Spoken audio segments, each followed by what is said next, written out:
네, 오늘 말씀 예수님께서 제자들을 발을 씻어 주시는 그런 말씀입니다. 여러분, 예수님께서는 세족식을 많은 사람들에게 베푸시지 않고 가장 가까운 사람 제자들에게 베푸셨다는 것은 우리에게 큰 의미를 줍니다. 여러분, 김병년 목사님이라는 분이 계셔요. 목회하시면서 사모님이 뇌경색으로 갑자기 쓰러지셨는데 중증으로 대수술을 하셨지만 여전히 식물인간이 되셔서 병상에 계십니다. 중환자실에서 끝이 없는 중환자실 생활을 하고 간호를 하면서 쓰신 책이 있어요. 난 당신이 좋아라는 책입니다. 그 책에 보면 이러한 독백이 나옵니다. 제가 잠깐 몇 줄 읽어보겠습니다. 아내가 중환자실의 싸늘한 기운에 덜덜 떨고 있는 것 같아 자꾸만 두툼한 이불을 덮어주고 싶다. 여보, 한마디만 해봐. 여보, 눈 한번 깜빡여봐. 수십 번 간청해도 아무런 반응이 없었다. 아내가 쓰러지기 전 딱히 의미심장한 대화 한번 나누지 못한 게 못내 아쉬웠다. 쓰러질 거면 미리 좀 알려주지. 이럴 줄 알았으면 당신 좋아하는 말 한마디라도 제대로 해주었을 것 아냐? 밖으로 토해내지 못한 수만 가지 말들이 빙빙 돌다 마음속 한켠에 꼭 들러붙었다. 김병년 목사님이 쓰신 이 책의 내용을 쭉 보면 목사님이 알아 누워있는 아내를 옆에 두고 목회하며 쭉 힘들어하는 여정들, 그러나 주님이 주신 여정들을 쭉 살펴보고 있습니다. 여러분, 그 아픔 속에서도 목회를 하고 계십니다. 사람들에게 전하는 메시지는 하나님께서 맺어주신 부부 그리고 자녀, 모든 사람들, 공동체의 사람들 소중함을 깨닫고 귀하게 여기며 살아가는 것이 하나님을 사랑하는 삶이다라고 평생 전하고 계십니다. 오늘 본문도 예수님께서 가장 가깝게 지내셨던 제자들에게만 행하셨던 세족식을 통해 주시는 메시지를 가슴에 새기며 매일 마주하는 사람들을 존귀하게 대하는 여러분 되시기를 주님의 이름으로 소망합니다. 함께 따라하겠습니다. 가까이 있는 사람이 가장 귀한 사람입니다. 1절부터 3절까지의 말씀을 같이 읽습니다. 시작. 유월절 전에 예수께서 자기가 세상을 떠나 아버지께로 돌아가실 때가 이른 줄 아시고 세상에 있는 자기 사람들을 사랑하시되 끝까지 사랑하시니라. 마귀가 벌써 시몬의 아들 가룟 유다의 마음에 예수를 팔려는 생각을 넣었더라. 저녁 먹는 중 예수는 아버지께서 모든 것을 자기 손에 맡기신 것과 또 자기가 하나님께로부터 오셨다가 하나님께로 돌아가실 것을 아시고. 아멘. 1절에 예수님이 세상 사람들을 어떻게 사랑하셨다고 말씀하고 있습니까? 끝까지 사랑하시다. 세상에 있는 자기 사람들을 끝까지 사랑하시니라 말씀하고 있어요. 예수님은 자기 사람들을 끝까지 사랑하시는 분이셨음을 믿습니다. 끝까지 사랑하셨다는 말, 에이스 텔로스라는 말은 충분하게 사랑하셨다, 결정적으로 사랑하셨다라는 말입니다. 세상에 있는 자기 사람들을 사랑하시되 충분하게 사랑하셨어요. 충분하게. 여러분, 주변 사람들을 그냥 대하시고 악수하고 끝낸 것이 아니라 충분히 사랑하셨다는 것입니다. 그리고 결정적으로 사랑하셨어요. 우리가 많은 사람들을 그 사람과 지낸다고 해서 충분히 사랑하거나 결정적으로 사랑하는 것이 아닙니다. 그 사람이 정말 낙심하고 절망했을 때 그때 사랑의 타이밍을 알고 문자 한번 보내고 이 카톡으로 본죽 하나 보내는 거, 그게 결정적으로 사랑하는 것입니다. 그리고 충분하게 사랑하는 것은요, 그 사람의 만족을 위해서, 내 만족을 위해서 사랑하는 것이 아니라 그 사람의 만족을 채워줄 때 충분히 사랑하는 것입니다. 충분히 사랑하셨다라는 말씀은 무엇일까? 세상에서 가장 소중한 사람으로 느끼게 해주었다라고 하는 것이죠. 여러분, 옆에 사람들이 여러분의 이야기를 들었을 때 내가 가장 소중한 사람으로 느껴집니까? 그렇게 느껴져야 하는 것이지요. 예수님께서 바쁘시고 힘드셨던 분들이 없어요. 예수님처럼 바쁘시고요, 힘드셨던 분이 없습니다. 많은 사람들이 찾아왔고 그들과 항상 함께 하시기를 원하셨어요. 주변의 제자들과 함께 할 때 없는 시간을 내셨어요. 없는 시간을 내셨어요. 그리고 그들의 말에 더 집중하셨어요. 충분히 사랑하셨다는 말은 예수님이 보시기에 충분히 사랑하신 것이 아니라 상대방이 그 사랑을 느낀 것, 그것이 그 사랑이다 볼 수 있는 것이죠. 하나님 안에서 사람은 변화할 수 있다라는 생각을 가지고 여러 가지 책을 저술한 메리 채피언이라는 작가가 있습니다. 그가 쓴 보배롭고 존귀한 나라는 책에서 보면 이러한 소중한 관계들, 가까이에 있는 사람들과 관계들을 무너뜨리는 것이 무엇이냐면 이기심이라고 설명해요. 사랑에도 이기심이 있다는 것을 아십니까?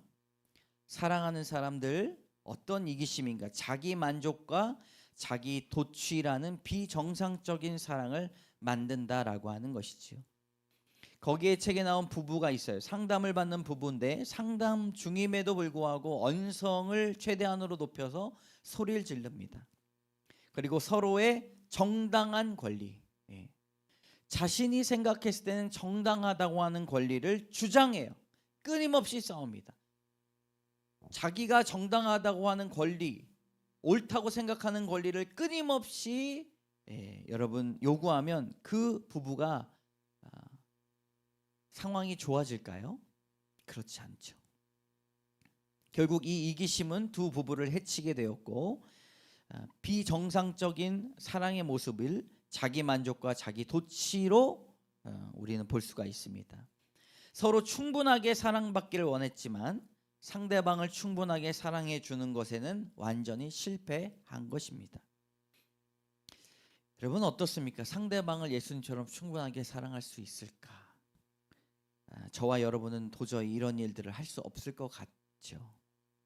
상대방을 충분히 사랑해 준다는 것은 결코 쉽지가 않습니다. 그런데 오늘 3절에 보니 아버지께서 모든 것을 자기 손에 맡기신 것과 알았다. 그도 자기가 하나님께로부터 오셨다가 하나님께로 돌아가신 것을 아셨다라고 말하고 있습니다. 하나님께서 나를 부르신 이유를 알면 그 사랑을 베풀어야 되는 데 있어서 확실했다는 거예요. 근데 예수님이 받으셨던 그 권한은요, 놀라운 권한이에요. 심판하실 수 있는 권한이고 하나님께서 예수님께 모든 것을 맡기셨어요. 왕 같은, 어떻게 보면 왕보다 더 큰 황제와 같은, 그보다 더 큰 위임된 권한이 있었음에도 불구하고 예수님은 하나님께 받은 권한 뒤를 도르시면서 제자들의 발을 보셨다라고 하는 것입니다. 여러분, 리더십은 인격입니다. 그런데 이런 것을 보면 우리가 오늘 말씀에 빗대어서 사랑이 인격이다라는 사실을 알 수가 있습니다. 제자들을 향해 예수님은 양적으로나 질적으로나 결코 부족함이나 다함이 없는 사랑을 베푸셨어요. 충분한 사랑을 준다는 것은 대단한 것을 행하는 것이 아니라 시간을 내서 함께 울어주고 함께 어깨를 빌려주고 그 사람의 마음에 귀를 기울여 주는 것임을 믿습니다. 바빠도요, 시간을 내는 거예요. 아무리 분주해도요, 말을 부드럽게 해야 되는 것입니다. 우리는 가까운 사람을 쉽게 봅니다. 내가 다 안다고 생각합니다. 매일 보니 말을 가볍게 해요. 그러나 가까이에 있는 가족과 성도를 대할 때 여러분 가장 존귀한 태도로 대해야 될 줄로 믿습니다. 말이 둥글어야 돼요. 성도가 성도를 친밀하게 지낸다는 것이 무엇일까요? 가깝게 지내는 것일까요? 그렇지 않습니다. 여러분 우리가 어떻게 가깝게 지냅니까? 매일 같이 잠을 자고 밥을 먹어도 가깝게 지낼 수가 없는데, 성도가 친밀하다는 것은 그 사람을 가장 존귀한 태도로 대하는 사람을 말하고 있다는 것입니다. 여러분 꼭 기억하십시오. 세상에 있는 자기 사람들을 사랑하시되 충분하게 사랑하셨다라고 하는 것은 예수님께서 제자들을 사랑받는 존재로 그 마음을 갖게 하셨다는 것입니다. 우리도 그와 같이 가까이에 있는 사람들을 존귀하게 대하도록 노력해 봅시다. 할렐루야. 두 번째 따라합니다. 가까이 있는 사람에게 낮은 마음으로 다가갑시다. 낮은 마음이란 상대를 생각하는 마음입니다. 강남 연동교회를 담임하고 있는 홍정근 목사님이 쓰신 책이 신앙을 위한 교육이에요. 교육자의 태도는 어떠한 태도를 가지고 있는지를 설명하고 있습니다. 근데 거기에 이런 예화가 있습니다. 할아버지와 함께 목장에서 살고 있는 한 소년이 있었는데, 소년은 목장의 말종 중에서 한 종말을 사랑했어요. 특별하게 여겼어요. 할아버지가 그것을 보면서 참 기쁘게 여겼습니다. 근데 할아버지께서 급한 일로 목장을 떠나 비운 날이 있었습니다. 근데 자기가 좋아하는 그 특별한 말이 아팠어요. 열이 막 올랐습니다. 걱정의 소년은 잠도 자지 않고 그 열을 내리도록 이것저것 노력을 해보다가 말에게 열이 내리도록 찬물을 먹였어요. 그러나 말은 그럼에도 불구하고 나을 기미가 보이지 않았어요. 할아버지가 돌아오셨을 때 말은 열이 내리지 않았을 뿐더러 다리를 절었습니다. 여러분, 말이요, 다리 저리고 다리가 부러지면 죽을 가능성이 많이 있습니다. 말은 달려야 돼요. 마력이라고 하지 않습니까? 그 힘이, 폭발적인 힘이 달려야 유지가 돼요. 너무나 슬퍼하지 않았겠습니까? 할아버지가 소년을 나무랐어요. 말이 아플 때 찬물 먹이면 치명적이야. 소년은 울면서 대답했어요. 할아버지, 정말 몰랐어요. 그런데 제가 그 말을 얼마나 사랑하는지 아시잖아요. 할아버지가 천천히 소년의 눈을 응시하며 말했어요. 얘야, 누군가를 사랑한다는 것은 어떻게 사랑하는지를 아는 것이란다. 여러분, 누군가를 사랑한다는 것은 내 방식대로 사랑하는 것이 아니라, 내 생각대로 말하는 것이 아니라, 예수님께서 보여주신 낮은 마음을 가지고 섬기는 것, 상대방에게 나가는 것임을 믿습니다. 여러분, 그렇게 사랑하십시오. 4절부터 7절까지의 말씀을 같이 읽습니다. 시작.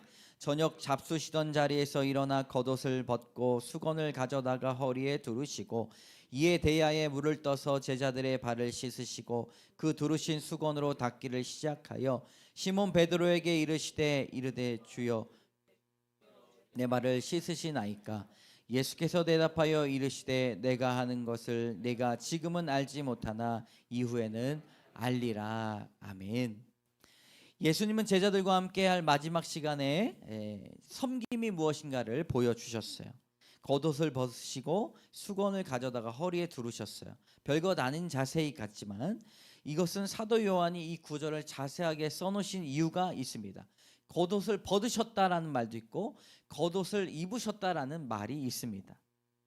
이 모습은 종이나 노예가 주인을 섬기기 위한 취하는 일반적인 자세예요.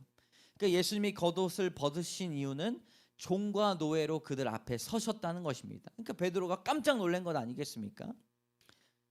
노동을 수월하기 위한 자세인데 예수님께서 제자의 발을 씻으신 것은 보여주시기 아니라 진실로 땀과 정성을 흘리기 위한 자세입니다. 진실로 노예가 되신 것이지요. 예수님은 한 사람의 발을 닦으신 후에 수건으로 정성스럽게 물기를 닦으시고 그렇게 똑같이 12번의 제자들의 발을 닦으셨습니다.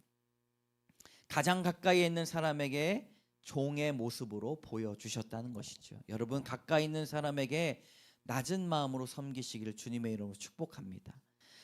가까이 있는 사람을 위하여 겉옷을 벗고 수건을 두르는 삶이 되어야 할 줄로 믿습니다. 문화부 장관을 했던 이어령 교수가 쓴 마지막 수업이라는 책에 보면요, 그가 평생 남들에게 하고 싶어하는 인생의 교훈을 깊이 있게 다룹니다. 그 중에 12번째 수업 챕터에 보면 이런 말이 나와요. 인간은 타인에 의해 바뀔 수 없다. 사람을 만족시킬 만한 스승이 있으면 좋겠지만 세상에는 자신을 만족할 만한 스승이 없기에 사람은 변하지 않는다라고 말을 합니다. 그러면서 성인 군자의 아들도 나쁜 짓을 했고 공자는 자신의 아들을 가르치지 않았다고 말을 합니다. 가장 가까운 피부치조차 가르칠 수 없다는 것이죠. 그래서 사람은 누군가에게 배워서 변한다는 것이 아니라 스스로 깨달을 때, 스스로 만족할 때, 스스로 자족할 때 변한다고 말을 합니다. 평소에 무엇을 봐야 됩니까? 평소에 누군가가 다른 사람을 사랑하는 모습을 봐야 돼요. 변하진 않지만 그런 모습을 통하여 훗날 스스로가 깨닫게 된다는 것이죠. 이어령 교수가 인정한 완전한 스승이 있다면 이 기자가 질문했어요. 완전한 스승이 누구인가? 예수님, 그리고 욥, 예언자들이라고 말을 합니다. 이어령 교수가 예수님을 완전한 스승으로 인정한 이유에 대해서는 나타나지 않지만 이 말씀을 빗대어서 우리가 보면 예수님께서는 사랑하는 모습을 그들에게 보여주셨어요. 예수님의 가르침에는 변화를 시키기 위한 목적이 아니라 사랑하며 섬기기 위한 목적으로 먼저 다가가고 있기 때문입니다. 겉옷을 벗으시고 수건을 둘러 매신 그 모습을 제자들에게 보여주셨어요. 여러분, 가장 가까운 사람에게 말 한마디 한마디를 둥글둥글하게 하십시오. 창 같은 말보다 스폰지 같은 말이 나와야 됩니다. 사람은 가르치기 위한 대상이 아니라 사랑하기 위한 대상이고, 사람은 이해의 대상이 아니라 사랑의 대상이고, 사람은 잔소리의 대상이 아니라 품어주는 대상일 줄로 믿습니다.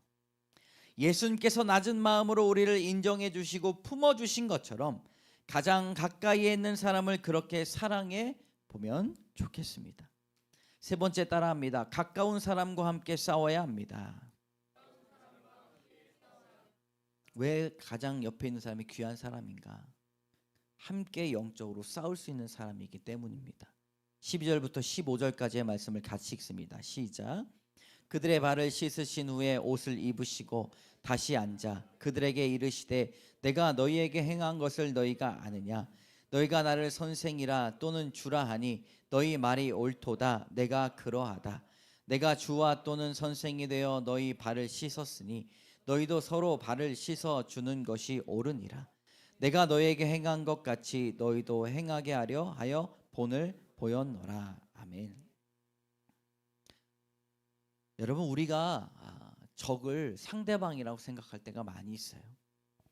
그런데 상대방이 아니라 그 뒤에 있는 악한 영일 줄로 믿습니다. 할렐루야. 네. 그래서 가까운 사람들과 함께 우리가 왜 같이 싸워 나가야 되냐면 그 사람이 우리의 동역자가 될 수 있기 때문입니다. 자식의 장래는 부모의 무릎에 달려 있다라는 책을 보면 부모의 기도에서 가장 먼저 기도해야 될 것이 뭐냐? 하나님의 사랑이 그 아이의 마음에 스며들기를 위하여 기도해야 된다는 것입니다. 여러분, 아이를 변화시킬 수 있는 최고의 방법은 하나님의 마음이 그 자녀에게 입혀졌을 때 여러분 변화를 합니다. 우리가 할 수 있는 부분이 아니죠. 그래서 건강하게 자라게 해주세요. 네, 공부 잘하게 해주세요. 친구들과 사이좋게 지내게 해주세요. 이런 기도들보다 가장 먼저 하나님의 사랑이 그 아이의 마음에 스며들게 해주십시오 라고 기도해야 된다는 것이죠. 그러면서 부모로서 기도만 해야 할 것이 아니라 기도와 더불어 가장 필요한 것이 그 아이와 눈을 맞춰야 됩니다. 여러분, 사랑하는 사람이요 잔소리하고 말한다고 그 사랑을 깨닫지 않습니다. 예수님이 자 그다음 넘버 2 그다음 저기 대기표 3번 4번 이렇게 발을 닦으셨을까요? 그렇지 않아요.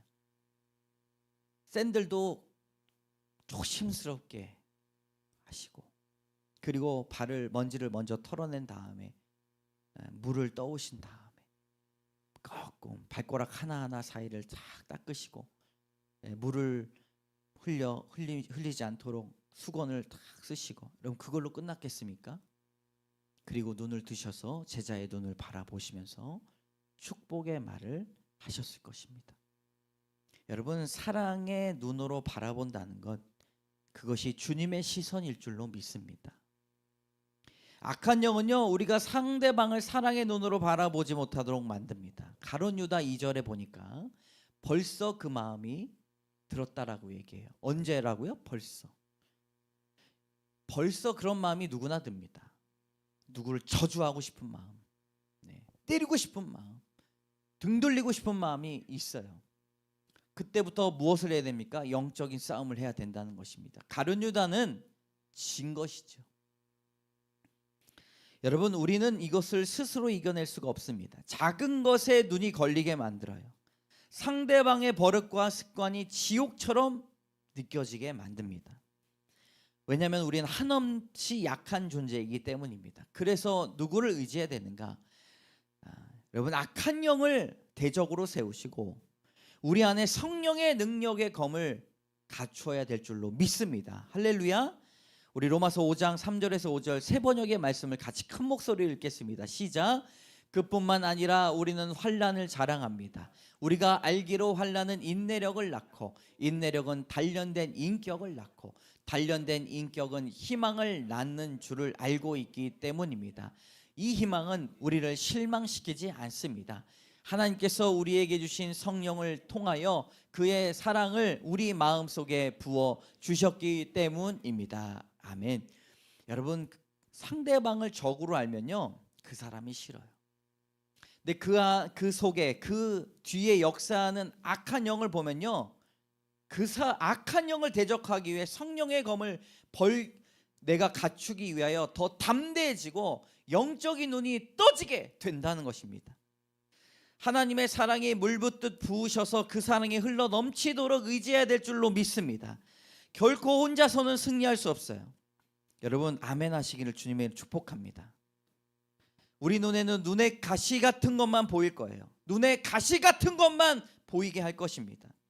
그러나 성령께서 그 사랑을 우리 마음에 부어 주셨기에 환난은 인내를, 인내는 연단을, 연단은 소망을 이루게 해 주실 줄로 믿습니다. 매일 곁에 있는 사람을 존귀하게 여기십시오. 그것이 거룩한 훈련입니다. 그 거룩한 훈련을 우리가 행하지 못하면 하나님께서 우리의 생명을 주신 이 하루의 삶 가운데 주님의 계획과 뜻을 이루지 못한다는 것입니다. 진짜 사랑이란 매일 반복되는 일상에서 가장 가까운 사람들에게 부드럽게 말할 수 있도록 해야 된다는 것이죠. 여러분, 그러한 말을 할 수 있는 저와 여러분 되시길 주님의 이름으로 축복합니다. 이 말씀을 2개월, 3개월 전부터 하나님이 주셨어요. 마음에. 그래서 제 아내와 제 성도님들 존귀하고 여왕같이, 왕자와 같이 이렇게 대접하려고 했습니다. 여러분, 쉬웠을까요? 어려웠을까요? 네, 어렵더라고요. 불쑥불쑥 나타나는 그런 혈기들이 있었습니다. 그래서 했던 게 뭐냐면, 전화가 오면 둥글둥글한 게 받아보자. 예전에는 왜? 뭐 때문에 그래? 라고 대답을 했는데 바쁘니까, 그럴 때 전화 받을 틈이 없으니까. 그런데 여보세요? 이렇게 제가 받기 시작했어요. 여보세요? 네. 네. 네. 아무리 바빠도 여보세요? 그리고 끊을 때 잘 안 되더라고요. 네. 먼저 끊게 되더라고요. 여러분, 한번 해보세요. 여보세요? 네. 영적으로 보이지 않는 적인 사단과 악한 영과 싸워야 될 줄로 믿습니다. 요한복음 10장 10절을 같이 읽겠습니다. 시작. 도둑이 오는 것은 도둑질하고 죽이고 멸망시키려는 것뿐이요 내가 온 것은 양으로 생명을 얻게 하고 더 풍성히 얻게 하려는 것이라. 아멘. 왜 우리가 가장 가까운 사람에게 인색하고 관심과 사랑이 당연한 것이라고 여깁니까? 내 기분이 상했고 어렵다 해서 미소조차 상대방에게 왜 주지 않고 있습니까? 하나님은 이런 모습을 보면서 뭐라고 하실까요? 사단은 우리를 죽이고 멸망시키고 단절시키고 빼앗고 귀찮게 만들고 부담스럽게 만들고 싫어지게 만들고 저주하게 만든다라고 하는 것입니다. 여러분, 상대방이 적이 아니라 그 너머에 있는 악한 영과 싸우십시오. 싸움에서 이기는 무기는 오직 말씀일 줄로 믿습니다. 우리는 가장 가까운 사람을 존귀 여기는 거룩한 전쟁터에 있음을 믿습니다. 앞으로 이 시대에 더 그것이 심화될 줄로 예측이 됩니다. 그래서 우리 교회들이 가정사역에 힘써야 되지 않는가 생각하게 돼요. 우리가 깨어 기도하지 못하며 게 만들고 나 자신을 허벅지를 치지 못하게 만들고 여러분 사랑하지 못하게 만들고 헌신하지 못하게 만든다는 것입니다. 가정이 무너지고 교회가 무너지는 일들이 생기게 될 것입니다. 그러나 우리가 깨어 기도하면 우리의 힘으로는 넘어지기 쉽지만 홀로 싸우는 것이 아니라 말씀과 성령의 능력으로 악한 영들과 연합하여 쌓아줄 줄로 믿습니다. 우리 주님께서요 발을 닦으시고 끝냈다라고 하시지 않고 너희가 서로 발을 닦아주라고 이야기합니다. 거룩한 연합을 나타내는 것이죠. 예수 그리스도가 발을 닦아줬을 때는 100% 주님의 마음을 알지 못하였지만 그러나 서로 발을 닦아주다 보니 이것이 주님의 마음을 통하여 연합되어 성령으로 하나 되어 하나님의 놀라우신 계획이 이 가정을 통하여 공동체를 통하여 이루어지게 된다는 사실을 그들은 깨달았다는 것입니다. 여러분, 가장 가까운 사람들을 위하여 존귀한 태도로 사랑의 마음으로 가져가 더욱더 잘 설명하세요. 이것도 못 알아들어가 아니라 길게 설명하세요. 나는 이런 생각이었어. 당신의 생각은 이런 생각이었지. 그런 생각과 조금 달랐네. 내가 이렇게 해서 이런 생각을 갖고 있으니 나를 존중해줘. 이렇게 말해줬으면 좋겠어 라고 여러분 더 설명하십시오. 말씀을 붙들고 싸우십시오. 말씀이 우리의 방패요 칼이요 승리의 깃발이 될 줄로 믿습니다. 여러분, 우리가 이 시간 함께 기도할 텐데요,